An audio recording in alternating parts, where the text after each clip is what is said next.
इस समय हम 12 दरवाजों के बारे में देख रहे हैं। मैंने बताया आपको ये वो दरवाजे हैं जो स्वर्गीय यरूशलेम नगरी में होंगे।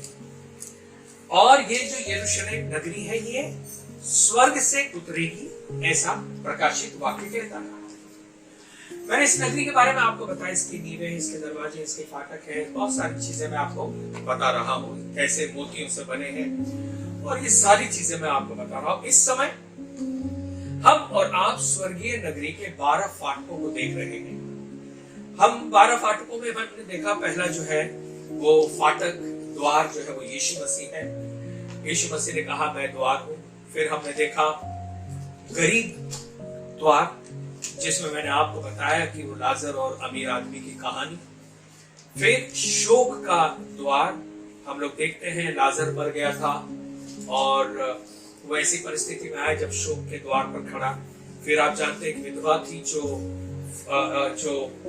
फाटक से होकर जा रही थी। यीशु मसीह उसे मिले, उसका बेटा जो था वो मर गया था, जवान बेटा, और यीशु मसीह उसी फाटक पर उसे मिले। फिर हमने दिखाया आपको शीप यानी भेड़ फाटक, जहां पर 38 सालों से एक व्यक्ति पड़ा था, कुंड के हिलने का इंतजार कर रहा था, और यीशु मसीह वहां पर मिले।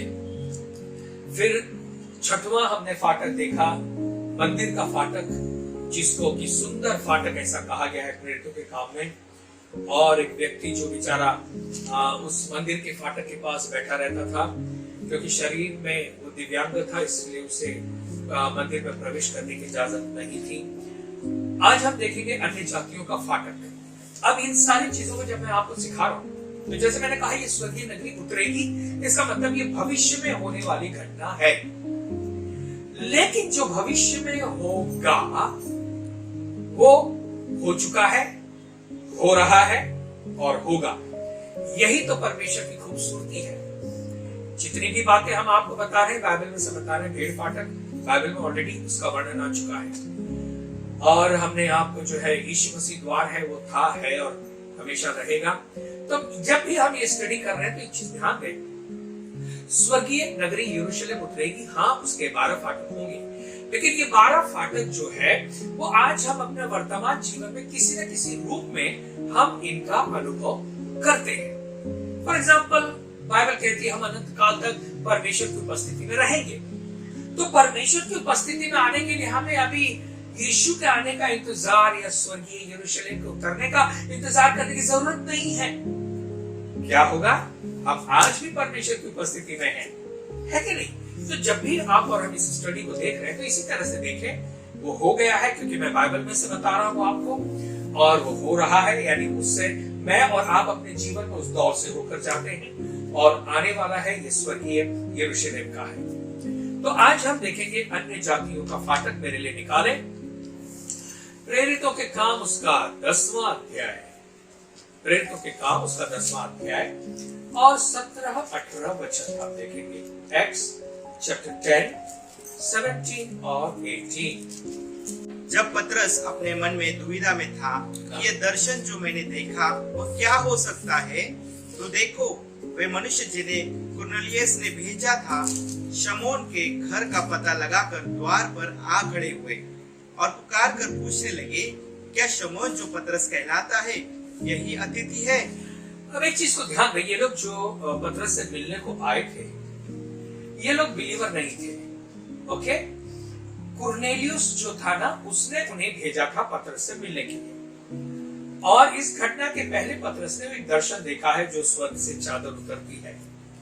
खैर, उसके बाद में ये अन्य जाति के लोग पतरस के पास आते हैं ना। मैं आपको बता दूं, पुराने नियम के हिसाब से जो अन्य जाति हुआ करते थे, अन्य जाति इसका मतलब, जब भी बाइबल कहती है अन्य जाति, इसका मतलब जो यहूदी नहीं है उन्हें अन्य जाति कहा जाता है। और अन्य जातियों को यहूदियों के आराधनालय में प्रवेश करने की मनाही थी। वो लोग नहीं आ सकते थे, हाँ थोड़ी दूर तक अंदर आ सकते थे। उनको एक सीमा थी जहां तक वो प्रवेश कर सकते थे। उसके बाद एक बोर्ड वहां पर लिखा हुआ होता था, जिस पर लिखा होता था कि कोई भी अन्य जाति इससे आगे मंदिर में नहीं जा सकता। और यानी अगर उस अन्य जाति को यहोवा का दर्शन करना है तो वो केवल दूर से ही कर सकता है, उसकी उपस्थिति में नहीं जा सकता। अब आपको सुन के आश्चर्य होगा, यदि कोई अन्य जाति ठहराई हुई सीमा से मंदिर में अंदर चला जाता, यानी वर्जित क्षेत्र में चला जाता, तो उसे मृत्यु दंड मिलता था। इतना भारी वो समय था। पतरस को दर्शन मिला कि परमेश्वर चाहता है कि अन्य जातियां भी कलीसिया में प्रवेश करें। अब आप देखिए किस तरह से परमेश्वर ने पतरस के द्वारा अन्य जातियों का रास्ता खोला। पतरस को पता चला कि परमेश्वर ये चाहता है कि वो अन्य जातियों को भी कलीसिया में प्रवेश दे। और 10वें अध्याय के 17वें वचन में देखिए, जब पतरस अपने मन में दुविधा में था, कौन सी दुविधा में था? कि यहूदी ही होने चाहिए कलीसिया में या अन्य जाति भी होने चाहिए, क्योंकि परमेश्वर ने कहा अन्य जाति। पतरस यहूदी था, उसको मालूम था कि अन्य जाति आई नहीं सकती है। तो ये दोनों दुविधाओं में था कि अन्य जाति आएंगी और फिर ऐसी हालत में पतरस का जहां तक देखा जाए तो वो यहूदी कलीसिया का अगुवा था, लीडर था। अब सोचो उसकी हालत क्या हो सकती है जब उसकी कलीसिया में कोई भी अन्य जाति व्यक्ति नहीं है, कोई भी अन्य जाति व्यक्ति नहीं है। अब अगर पास्टर पतरस अन्य जातियों को लाने लगे तो जो यहूदी लीडर है वो बोलेंगे वचन के खिलाफ में काम कर रहा है ये पास्टर, ऐसा नहीं होना चाहिए, ऐसा क्यों है इसको, है ना। तो पतरस दुविधा में था कि अब मैं क्या करूं। सी अन्य जातियों को लेगा तो जो यहूदी कलीसिया है नाराज हो जाएगी। अब अगर वो अन्य जातियों को नहीं लेगा तो वो परमेश्वर की ओर से उसकी आज्ञा का तोड़ा जाना होगा। तो उस समय तो ऐसा था कि अन्य जाति कलीसिया में आना मना था। यहूदी अन्य जातियों से हाथ भी नहीं मिलाते थे, इतना उस समय छुआछूत था ये। बिल्कुल अन्य जाति से हाथ नहीं मिलाते थे। क्यों? क्योंकि वो कहते थे कि यहूदियों का खतना होता था। मुसलमानों में तो अभी शुरू हुआ है बाद में, लेकिन ये जो प्रथा थी ये यहूदियों के समय से थी, मूसा के समय से। और ये लोग क्या करते थे, क्योंकि इनका खतना हो गया है, सर्कमसिजन हो गया है, तो ये लोग जो है अन्य जाति जिनका खतना रहित, जिनको खतना नहीं हुआ है, उनसे हाथ मिलाने से उनको लगता था मैं अशुद्ध हो जाऊंगा। आपको कहानी याद है दाऊद और गोलियत की? फलिस्ती यहूदी नहीं हुआ करते थे। दाऊद ने इस चीज को बोल के बताया खतना रहित फलिस्ती होता कौन है कि यहोवा की सेना को ललकारे। तो आप समझ सकते हैं यहूदियों में ये भावना कितनी भरी हुई थी। और यहाँ पतरस के समय में भी ऐसा था, क्योंकि अशुद्ध ठहराई हुई वस्तुओं को अन्य जाति लोग खाते थे। यहूदियों के हिसाब से जो जो चीजें बाइबल में अशुद्ध ठहराई गई है वो चीज यहूदी नहीं खाते थे और अन्य जाति लोग खाया करते थे। तो अब उसमें ये प्रॉब्लम हो गया। नंबर 2, मैंने बताया यहूदी अन्य जाति को अपने नजदीक लेना या उनसे हाथ इसलिए नहीं मिलाते थे क्योंकि वो अशुद्ध चीजों को खाते थे। नंबर 2, वो मूर्ति की उपासना किया करते थे। ओके, इसलिए यहूदी उनसे नफरत करते थे। अब ये लोग पतरस से मिलने को आते हैं, जिसे कुरनेलियुस ने भेजा है, और वो आकर दरवाजे पे ही खड़े रहते हैं, वो अंदर नहीं आएंगे। क्यों? क्योंकि पतरस यहूदी है। वो पतरस को बाहर बुलाते हैं कि पतरस बाहर आ जाओ। अब आपको मालूम है कुरनेलियुस ना सूबेदार था, उस सूबेदार को यह अधिकार था कि वो जो चाहे वो करे। तो कुरनेलियुस सूबेदार ने पतरस के पास इन लोगों को भेजा। ना रोमी सेना के अधिकारी को यह अधिकार होता था कि रोम के किसी भी नागरिक को वो ये कह सकता था कि तू मेरा सामान उठा। रोम का नागरिक उसकी इस आज्ञा का इनकार नहीं कर सकता था, लेकिन उसमें सिस्टम था कि वो 1 मील तक ही उठाएगा। रोम का साम्राज्य में ऐसा ऑर्डर था कि रोमी सेना का अधिकारी या रोमी सेना का जो सेनापति है या कोई भी गवर्नमेंट सर्वेंट रोम का, वो किसी भी रोमी नागरिक को बोल सकता था कि मेरा सामान उठाओ, और उसको उठाना ही होता था। भले तुम कितने भी अलग हो, पैसे वाले हो, तुम्हारी कितनी भी पहचान है, लेकिन उसने कहा है तो तुमको लेकर जाना होगा। लेकिन एक सीमा थी, 1 मील यानी समझो 1-1.5 किलोमीटर तक ही ले जाना था। आपको याद होगा, इसलिए यीशु मसीह ने एक जगह कहा, अरे मत्ती 5:41 में कहा कि यदि कोई तुझे 1 मील लेकर जाए तो उसके साथ तू कितना चला जा, 2 मील जा। क्यों ये उदाहरण दिया? क्योंकि ये उस समय की प्रथा थी। रोम के जो सैनिक हुआ करते थे, रोम के जो अधिकारी होते थे, वो किसी को भी कोई भी सामान उठाने को कह सकते थे या कुछ भी कह सकते थे, उसे वो आज्ञा का पालन करना था। अब यीशु यहाँ मतलब जब यीशु मसीह बता रहे कि अगर कोई तुझे 1 मील लेकर जाए तो उसके साथ तू 2 मील चला जा। अगर आप देखें तो ये बात यीशु मसीह रोम के रूलर की बात कर रहे थे, यानी रोम के अधिकारियों के तरीके की बात कर रहे थे। और इसीलिए इसी वजह से उन्होंने शिमोन नामक कुरेनी को यीशु की क्रूस उठाने के लिए कहा। शिमोन कुरेनी कौन था? बेचारा ऐसे रोमी नागरिक था। तो सैनिक ने कहा, ए यीशु मसीह की क्रूस उठाकर चल, और उसको जो है चलना पड़ा। ये बात लिखी है लूका 23 और उसके 26 में। अब अगर हम लोग देखें प्रेरितों के काम 10वां अध्याय 3 से लेकर 5 तक, कुरनेलियुस ने स्वर्गदूत की आज्ञा मानते हुए अपने लोगों को भेजा कि वे याफा जाकर पतरस को ले आए, है ना। यहाँ पर क्या लिखा है? 10वां अध्याय 3 से 5 तक पढ़े। उसने दिन के तीसरे पहर के निकट दर्शन में स्पष्ट रूप से देखा कि परमेश्वर का स्वर्गदूत उसके पास भीतर आकर कहता है, हे कुरनेलियस। उसने उसे ध्यान से देखा और डर कर कहा, हे प्रभु क्या है? उसने उससे कहा, तेरी प्रार्थनाएं और तेरे दान स्मरण के लिए परमेश्वर के सामने पहुंचे हैं। और अब याफा में मनुष्य भेजकर शमौन को, जो पतरस कहलाता है, बुलवा। आप बुलवा ले। यहाँ पर कुरनेलियुस को ये दर्शन मिला। कुरनेलियुस ने अपने आदमी भेजे पतरस के यहाँ, और वो लोग पतरस के जो द्वार पर आते हैं, वो लोग तो पतरस के घर के अंदर नहीं आते हैं, दरवाजे पे खड़े होते हैं। और लिखा है पतरस उनके साथ चला गया। इसी 10वें अध्याय के 28वें वचन में देखिए 28 में क्या लिखा है?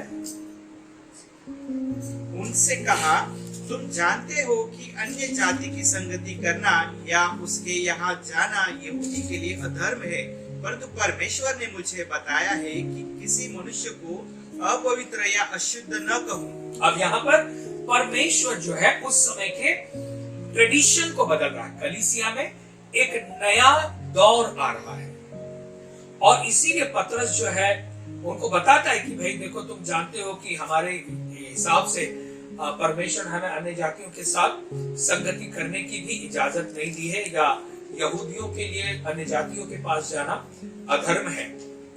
लेकिन यहाँ पर वो कहता है कि परमेश्वर अब ये चाहता है कि किसी भी व्यक्ति को शुद्ध या अशुद्ध नहीं कहूं। लेकिन खैर परमेश्वर कहता है पतरस, और पतरस उनके साथ चला जाता है। वो कुरनेलियुस के घर के दरवाजे तक पहुंचते हैं और उन्हें अंदर प्रवेश करने की इजाजत मिलती है।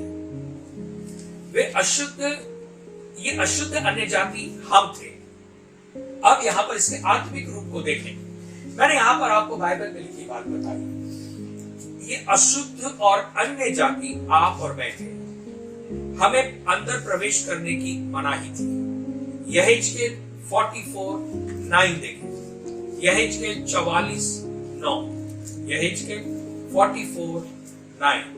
इसलिए परमेश्वर यहोवा यो कहता है, इजरायलियों के बीच जितने अन्य लोग हो जो मन और तन दोनों के खतनारहीन हुए, उनमें से कोई मेरे पवित्र स्थान में न आने पाए। अब यहाँ पे अन्य जातियों के लिए तन और मन दोनों से खतना रहित हो।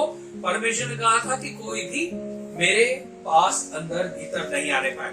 लेकिन यीशु के द्वारा आज हम जो अन्य जाति हैं उस फाटक में प्रवेश कर सकते हैं। कौन सा फाटक? अन्य जाति के फाटक से आज और आप और हम प्रवेश कर सकते हैं। क्यों?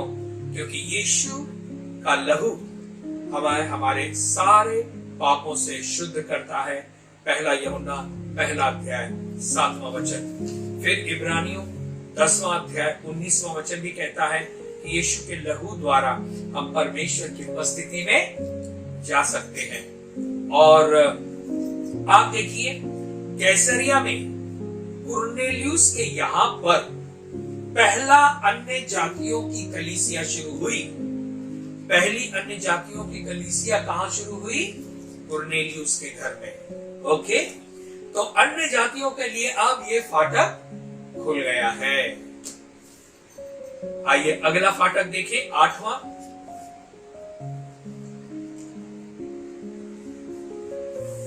बंदियों का फाटक, कैप्टिव्स गेट, बंदियों का फाटक। बंदियों का फाटक प्रेरितों के काम, उसका 12वां अध्याय और 10वां वचन, एक्ट्स 12:10। तब वे पहले और दूसरे पहरे से निकलकर उस लोहे के फाटक पर पहुंचे जो नगर की ओर है। वह उनके लिए आप से आप खुल गया और वे निकलकर एक ही गली होकर गए और तुरंत ही स्वर्गदूत उसे छोड़कर चला गया। अब यहाँ पर जो हम फाटक देखते हैं, ये जेल का या बंदी गृह का फाटक है, यानी बंदियों का फाटक, जिससे बंदी अंदर आ जा सकते थे। अब पतरस जो था बंदी गृह में लोहे के फाटकों के अंदर बंदी था, है ना? प्रेरितों के काम 12:7 में लिखा है। और सैनिकों के पहरे में था और वो वहां से बाहर नहीं आ सकता था। लेकिन इस कहानी में हम लोग देखते हैं स्वर्गदूत आकर पतरस को जगाता है और फाटकों से बाहर ले आता है ना? प्रेरितों के काम 12:10 में इस चीज को हम देखते हैं। खैर, यहाँ बड़े लोहे के फाटक से पतरस को बाहर आता हुआ देखते हैं, जो शहर की ओर खुलता है। अब सवाल यह है कि शहर की ओर जाने वाले फाटक को किसने खोला? उत्तर है स्वर्गदूत ने। फाटक खुल गया स्वर्गदूत के द्वारा, और परमेश्वर की नगरी का फाटक भी स्वर्गदूत खोलते हैं। स्वर्गदूत हमें परमेश्वर की नगरी के फाटक से अंदर ले जाएंगे।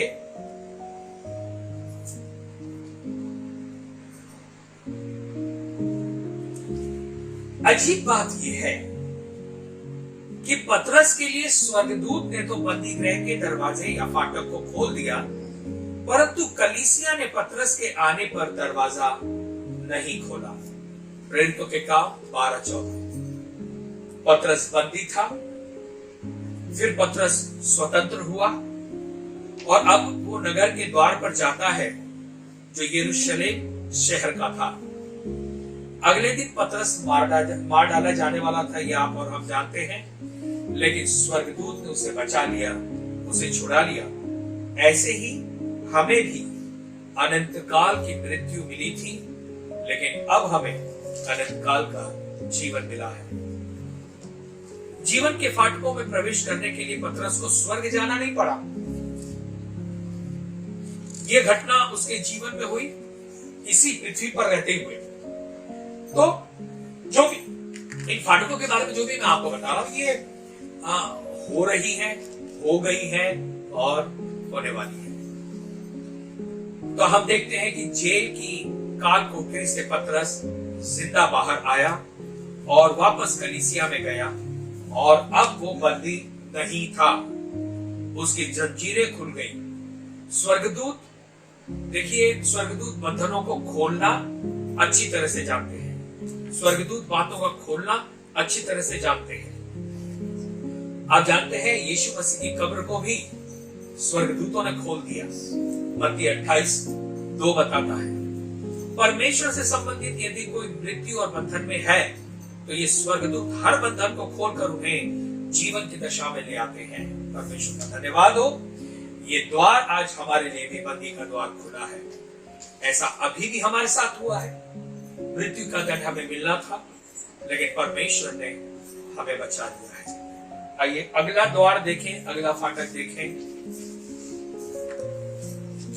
प्रार्थना का द्वार, प्रेयर गेट, प्रार्थना का द्वार। और इसके लिए वचन देखेंगे प्रेरितों के काम 16वां अध्याय 12 और 13 वचन। प्रेरितों के काम 16 अध्याय 16, 12 and 13। वहां से हम फिलिप्पी पहुंचे, जो मकिदुनिया प्रांत का मुख्य नगर और रोमियो की बस्ती है, और हम उस नगर में कुछ दिन तक रहे। सबत के दिन हम नगर के फाटक के बाहर नदी के किनारे यह समझकर गए कि वहां प्रार्थना करने का स्थान होगा, और बैठकर उन स्त्रियों से जो इकट्ठी हुई थी बातें करने लगे। अब यहाँ पर हम लोग देखते हैं पौलुस अपनी सेवकाई की यात्रा पर है। वो एक नए नगर में जाकर वहां के मंदिर में जाना चाहता था या आराधनालय में जाना चाहता था। प्रेरितों के काम 17:2 के हिसाब से पढ़े हम। प्रेरितों के काम 17:2 फिर से। पौलुस अपनी रीति के अनुसार उनके पास गया और 3 सप्ताह के दिन पवित्र शास्त्रों के उनके साथ वाद विवाद किया। अब यहाँ पे हम देखते हैं पौलुस अपनी रीति के अनुसार, कौन सी रीति? आराधनालय में जाने की रीति। मसीही लोगों के लिए बहुत जरूरी है कि वो आराधनालय में जरूर आए, चर्च में जरूर आए, आराधना में जरूर आए। यहाँ पर पौलुस दूसरे नगर में है और वहां पर कोई भी आराधनालय या प्रार्थना का स्थान नहीं है। देखा जाए तो यहाँ के हिसाब से वो मैसिडोनिया में है, मकिदुनिया में है। अब ऐसा था कि यदि किसी स्थान में यहूदी मंदिर नहीं है ना, तो उसका अर्थ यह है कि वहां पर यहूदी नहीं है। अगर कोई किसी नगर में यहूदी मंदिर नहीं है, इसका मतलब यह है कि वहां पर कोई भी यहूदी नहीं है। क्यों? क्योंकि मंदिर, अगर यहूदी मंदिर की स्थापना करनी है तो कम से कम 12 यहूदियों की जरूरत पड़ती है। जब 12 यहूदी एक साथ आते हैं तो वो अपनी रीति रिवाज के अनुसार अपनी आराधना का स्थान वहां पर बना सकते हैं, और अगर वो कम है तो नहीं बना सकते हैं। केवल इतना ही नहीं, यहूदी आराधनालय का स्थान वहां बना सकते हैं जहां पे बहता हुआ पानी हो। ये भी एक क्या बोलते हैं, नियम था, रिवाज था। अब सवाल ये है, हम ऐसी जगह पे क्या करेंगे जहां चर्च नहीं है? क्या करें हम? ये जरूरी है विश्वासी बनाए, समूह बनाए और प्रार्थना शुरू करें, फिर आगे चलकर उस प्रार्थना समूह को चर्च में बदल दें। ये हमारे लिए भी है। 10वां gate, church gate. Church gate नहीं, चर्च का फाटक, क्या? Church gate. प्रेरितों के काम 12वां अध्याय 13-14। जब उसने फाटक की खिड़की खटखटाई तो रुदे नामक एक दासी देखने को आई। पतरस का शब्द पहचान कर उसने आनंद के मारे फाटक न खोला, परंतु दौड़कर भीतर गई और बताया कि पतरस द्वार पर खड़ा है। हालेलुया। यहाँ पर हम देखते हैं स्वर्गदूत पतरस के बंधन को खोलता है, प्रेरितों के काम 12-10, और उसे नगर की ओर जाने देता है। वो पतरस जो है वहां से चलकर एक घर के पास पहुंचता है। ये ऐसा घर है जहां पर एक बहुत ही मजबूत फाटक लगा होता है। ये लिखा है प्रेरितों के काम 12वां अध्याय 13-14 वचन में। और अब पतरस बंदीगृह से छूटकर इस फाटक पर आकर फाटक को खटखटाता है, और हमने देखा हृदय नाम की दासी आती है और बड़ी खुश हो जाती है, परंतु फाटक नहीं खोलती है। जाकर सबको बताती है कि फाटक के बाहर पतरस खड़ा है। अब देखिए, पतरस जो है चर्च में आना चाहता है, वो फाटक को खटखटा रहा है, लेकिन चर्च उसके लिए फाटक नहीं खोलता। आज भी कलीसिया ऐसी ही है। सबसे ज्यादा खतरनाक दशा उस कलीसिया की है जिसका पास्टर ये कहे कि ये फैमिली, ये फैमिली, ये फैमिली, ये मेरी फैमिली, ये मेरी, बस इतना हमारा चर्च। वो चर्च कभी ग्रोथ नहीं होगा। हम हमेशा एक्सटेंडेड फैमिली को देखें, बढ़ते हुए परिवार को देखें। जो हमारे हैं वो तो है ही हमारे, लेकिन उसके बाद क्या? अगर ये हम सोचे कि हमारे 4 परिवार, मेरा चर्च यीशु के आने तक बस हम ही रहेंगे, वो कलीसिया ज्यादा दिन टिकेगी नहीं, खत्म हो जाएगी। कई बार नए लोग चर्च में आते हैं, हम ध्यान नहीं देते हैं। कलीसिया के लोग भी ध्यान नहीं देते हैं। कलीसिया में लोग उन्हीं से मिलेंगे जिनको वो पहचानते हैं। दूसरे शब्दों में, कुछ लोग तो कलीसिया में परमेश्वर से मिलने नहीं, अपने कलीसिया के भाई बहन दोस्तों से मिलने को आते हैं, कम से कम आमने सामने मिलने का वो मौका हो जाता है। मैं इसके विरोध नहीं कर रहा, लेकिन क्या आपको पता है एक व्यक्ति आज नया आया है चर्च में और उस बेचारे ने खटखटा रहा है, चर्च छूट गया है और वो खड़ा है, कोई उसके पास नहीं आया है, वो खटखटा रहा है, खोलो। दरवाजा कैसे खुलेगा? जब आप जाएंगे, उससे बातें करें, उससे दोस्ती करें, उसको अपना नंबर दें, उसका नंबर आप लें। इस तरह से आप उसे अंदर आने का दरवाजा खोलते हैं। किसी को भी बुलाकर उसको तालियां बजा ली, ढोल बजा लिया, अरे वाह एक नंबर आ गया, एक मेंबर आ गया, कभी नहीं आया वो। उसको लाना है तो आपको उसके साथ फ्रेंडशिप करनी है, दोस्ती करनी है। वो आना चाहता है, पतरस अंदर आना चाहता है, खटखटा रहा है और हृदय खुश हो गया, हालेलुया न्यू मेंबर आया चर्च में, प्रेज गॉड, मेरी कलीसिया बढ़ रही है। कहां बढ़ रही है? लोग खड़े हुए खटखटा रहे हैं, मैंने अंदर नहीं। क्या होता है? एक संडे आएगा, दूसरे संडे आएगा, उसके बाद धीरे धीरे वो गायब हो जाएगा। कम से कम आप जो हमारे लीडर हैं, पुराने लोगों से मिले, मैं ना नहीं कहता, लेकिन सबसे पहले जाकर उस नए व्यक्ति से मिले, नए व्यक्ति से मिले। अगर आपको लगे उसको बुलाए, उसको होटल ले जाओ, उसको चाय पिलाए, कुछ तो करे ताकि वो आपके साथ संबंध में आ जाए। फिर वो हर संडे, क्योंकि वो नया आदमी है, वो यीशु मसीह से मिलने नहीं आएगा, वो आपसे मिलने को आएगा। वो यीशु मसीह को नहीं देखेगा, आप में यीशु मसीह को देखेगा। आप कैसे हैं? क्या आप दरवाजा खोलने वाले व्यक्ति हैं या दरवाजा बंद करने वाले व्यक्ति हैं? और इसीलिए आज हमें सावधान होना है। प्रभु आत्माओं को ला रहा है। कई बार परमेश्वर खुद लोगों को स्वप्न के द्वारा दर्शन देता है, परमेश्वर की परिस्थितियों के द्वारा लोगों से बातें करता है। प्लीज इस रविवार से आप देखोगे कौन सा व्यक्ति जिसको मैं नहीं पहचानता, और आप उसी के पास जाएं और उससे बातें करें। ज्यादा भी प्रश्नों को नहीं मारे उसके, नहीं तो घबरा जाएगा कि यहाँ पे आओ तो इतनी इंक्वायरी क्यों हो रही है। बेहतर यह होगा कि आप उसकी इंक्वायरी करने से ज्यादा अपनी इंक्वायरी उसको दें।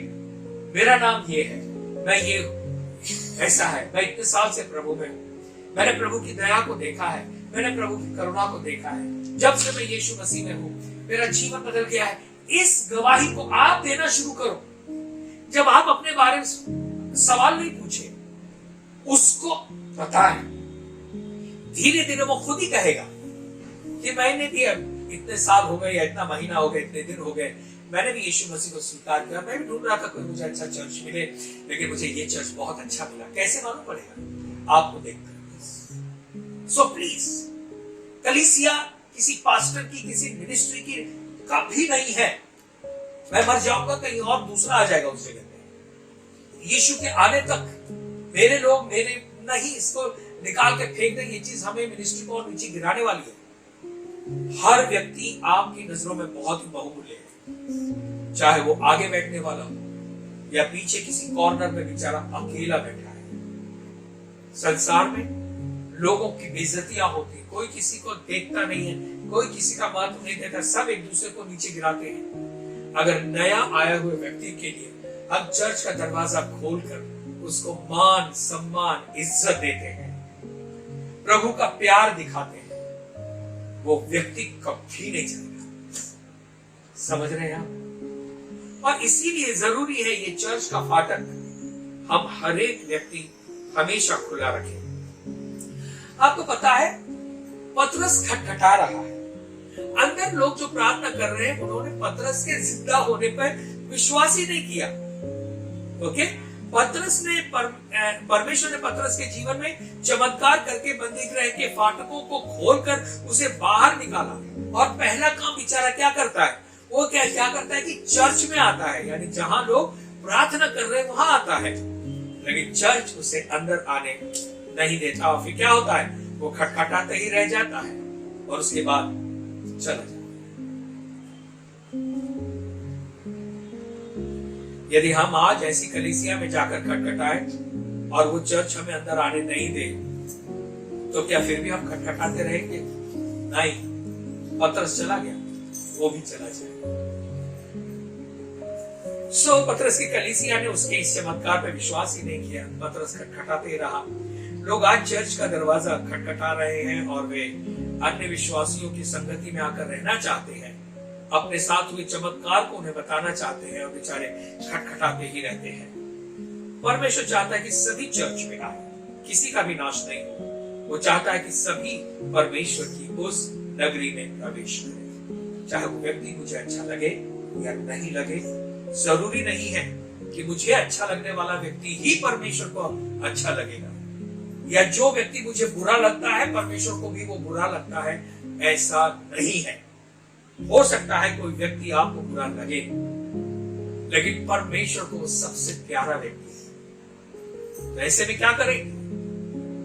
इसीलिए किसी भी व्यक्ति को कम या ज्यादा नहीं देखें, सबसे दिल खोलकर सच्चे दिल से प्रेम करें। नाटक नहीं, दिखावा नहीं। मैं ये नहीं कहता प्रेम करें इसका मतलब उनके घर पर जा सकते हैं, आप बर्तन कर सकते हैं, या ऐसा नहीं है, वो नहीं मैं बात कर रहा हूं। जब भी आप उनसे मिलते हैं, प्रभु के प्यार को अपने अंदर जरूर बना के रखें। 11वां गेट, सैक्रिफाइस गेट, बलिदान का फाटक। इब्रानियों की पत्री निकाले 13 अध्याय 12 और 13। इसी कारण यीशु ने भी लोगों को अपनी ही लहू के द्वारा पवित्र करने के लिए फाटक के बाहर दुख उठाया। हालेलुया। यीशु ने फाटक के बाहर दुख उठाया ताकि हम उसके द्वारा, उसके लहू के द्वारा फाटक के अंदर प्रवेश करें। तो हम यहाँ पर स्वर्गीय नगरी के फाटक को वर्तमान में देख रहे हैं, जो इब्रानियों में लिखा है। यदि हम पृथ्वी के इन फाटकों से प्रवेश नहीं करेंगे तो स्वर्गीय फाटकों में प्रवेश कैसे कर पाएंगे? क्योंकि यीशु ने नगर के फाटक के बाहर दुख उठाया और लोगों ने यीशु मसीह को फाटक से बाहर कर दिया था। और इसीलिए क्योंकि यीशु ने नगर के फाटक के बाहर दुख उठाया, क्या हम और आप तैयार हैं यीशु मसीह के लिए दुख उठाने के लिए? यीशु को यरूशलेम शहर से बाहर करके उसे बाहर क्रूस पर चढ़ा दिया, लेकिन अब यहां पर हम देखते हैं कि वही यीशु मसीह जिसे लोगों ने यरूशलेम से बाहर कर दिया, लेकिन अब वो इस नए यरूशलेम में यीशु सिंहासन पे बैठा हुआ राजा है। इस पृथ्वी के यरूशलेम को चाहिए था कि वो उसको अंदर लेके जाते, राजा बनाते, बल्कि उन्होंने उसे यरूशलेम से बाहर निकाला और मार डाला। इब्रानियों 13वां अध्याय 12-13 में हमसे कहा गया है कि आओ उसकी निंदा अपने ऊपर लिए हुए छावनी के बाहर उसके पास निकल चले। हमें इस बात को ध्यान रखना है कि नए यरूशलेम में हम मोतियों से बने फाटकों से प्रवेश करने वाले हैं। जैसा आज पृथ्वी पर हमारे साथ व्यवहार हो रहा है, वहां ऐसा नहीं होगा। यूहन्ना उसका 15वां अध्याय 20वां वचन हम देखते हैं, लोगों ने यीशु मसीह को बाहर निकाल दिया। तो जैसा यीशु को बाहर कर दिया, वैसा यहां हमारे साथ भी होगा। लोग हमारे भी विरोध में आएंगे। मत्ती 16:24 हमारा जीवन कैसा है, यह हमें समझना बहुत जरूरी है। लेकिन यदि हम उस फाटक से प्रवेश करें जहां से यीशु मसीह को बाहर कर दिया था, लेकिन अब क्या हो रहा है, जब हम प्रवेश करते हैं तो यीशु मसीह हमें उसी फाटक के अंदर सिंहासन पर बैठा हुआ मिलता है। क्यों मिलता है सिंहासन के अंदर? क्योंकि उसने फाटक के बाहर अपना बलिदान चढ़ा दिया है, क्योंकि उसने कीमत अदा कर दी है। और इसलिए उस लज्जा को हमें अपने ऊपर इस पृथ्वी पर सह लेना है। हो सकता है प्रभु यीशु मसीह पर विश्वास करने के कारण लोग आपका मजाक उड़ाते हो, आपको कहते पागल हो गया है, ये क्या हो गया, ये यीशु यीशु करता है, बाइबल करता है। ये हमारी निंदा होती है, उसे सह ले। क्योंकि जानते हैं एक दिन हम अंदर प्रवेश करेंगे और जो निंदक हैं वो बाहर रह जाएंगे। उस समय निंदा करने वाले कहेंगे कि हमें माफ कर, हमने तेरी निंदा की थी लेकिन आज हम समझ गए। और आप कहेंगे भाई देर हो गई, मैं क्या करूं। लोग मसीही होने के नाते हमारी निंदा करेंगे। यीशु मसीह ने भी मत्ती 5:11-12 में कहा कि मेरे कारण लोग तुमसे नफरत करेंगे, लेकिन ऐसी भी हालत में हमें आनंद मनाना है क्योंकि हम यीशु के नाम को धारण किए हुए हैं। तो चिंता न करें कि हम इस पृथ्वी के फाटक से निकाल दिया गया है, क्योंकि हमें स्वर्ग के फाटकों से प्रवेश मिल गया है जहां यीशु मसीह राजा है। ओके, अब फाटकों के नाम 12 प्रेरितों के नाम पर रखे गए हैं। इसमें ध्यान देना, यहूदा इस्करियोती भी एक चेला था। मुझे नहीं पता, मुझे नहीं लगता कि यहूदा इस्करियोती भी वहां होगा, जाने है। अगला देखेंगे 12वां फाटक अधोलोक के फाटक, और उसके बाद हम समाप्त करेंगे। 12वां है अधोलोक के फाटक, हेडीज गेट, अधोलोक के फाटक। मत्ती 16वां अध्याय 18 वचन, मैथ्यू 16:18। और मैं भी तुमसे कहता हूँ कि तू पतरस है और मैं इस पत्थर पर अपनी कलीसिया बनाऊंगा और अधोलोक के फाटक उस पर प्रबल न होंगे। अधोलोक के फाटक प्रबल नहीं होंगे। इस पृथ्वी पर ऐसे दरवाजे भी हैं जो आपको अनंत काल के दरवाजे में आने से रोकेंगे। नरक के द्वार कलीसिया के विरोध में नहीं आ सकते। जो कुछ या जिस किसी विरोध का हम यहां पृथ्वी पर सामना कर रहे हैं वो कलीसिया पर जय नहीं पा सकता।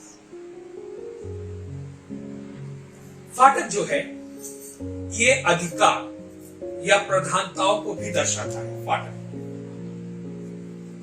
तो कोई भी अधिकार और कोई भी प्रधानता हम पर प्रबल नहीं हो पाएगी। इसका अर्थ यह है कि ये जो नरक के द्वार हैं ये हमें परमेश्वर के राज्य में प्रवेश होने से रुका नहीं सकते।